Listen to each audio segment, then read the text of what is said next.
5 reasons why life is so hard. Life is so hard, we don't even realize how often we walk around complaining about how hard life is anymore. It's kind of trending, in fact. But there's no doubt that life is also amazing and wondering. And with the best of always comes some form of goodness, even if it doesn't feel that way at the time. Point 1. You are selfish. If you are overly selfish person, you might find that life is a lot harder than people who tend to give of themselves to others.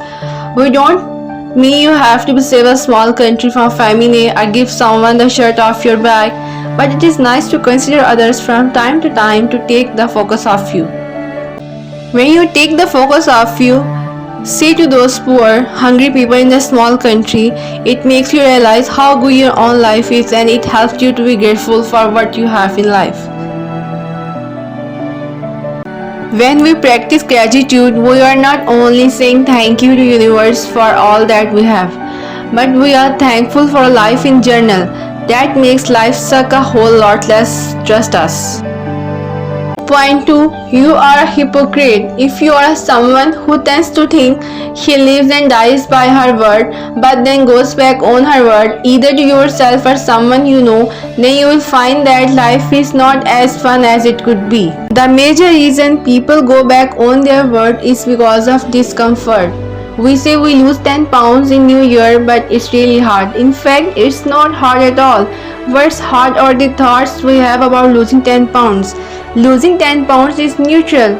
You will say you will do something and then you don't.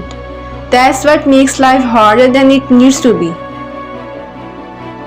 If you do the things you say you would do, you will live a much easier life, even if it means being uncomfortable from time to time. The only way to overcome adversity and conquer any challenge is through mental toughness. Point 3. We are not as free as we think.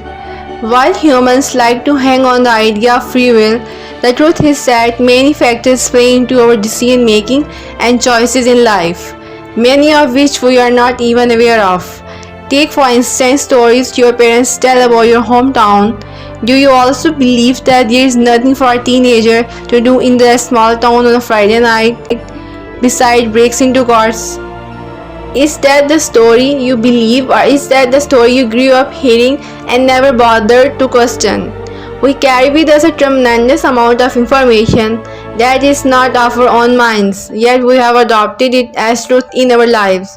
These thoughts often dictate how we make decisions, how we live our lives. I can't find another job. Well, not with that attitude. When you examine how you think and feel, you might find that your free will has been compromised by a lifetime of information coming from all directions. Perhaps it's time to consider another viewpoint. Point 4. You don't take responsibility. I think taking responsibility is the most powerful attribute we can possess in life, because the reality is that you are ultimately responsible for everything that happens in your life, including for your happiness and unhappiness, successes and failures, and for the quality of your relationships. However, a brutal life lesson is that few people take responsibility for their lives. They prefer to blame other people and be a victim, and this is why life continues to be so hard for them. Point 5. People suck. At the end of the day, no matter how hard you work on yourself, there will be another person waiting in the wings to burst your bubble. The great burden of being alive is that we cannot control the people. We can only control how we feel and how we react to the neutral circumstances that come our way. Circumstances remains neutral until we assign a value to them and blow them way out of proportion. Consider that next time you find yourself face to face with someone you don't like. Is it the person you don't like or the things they are doing? It might help you see them in a different way and tolerate them for the time being. Remember though, that your frustration with other person which only causes you discomfort is about you, not them. Dig a little deeper to find out why someone is driving you bonkers before you write them off completely. Once we accept that life is hard, we uncover some brutal lessons that will help us live better lives.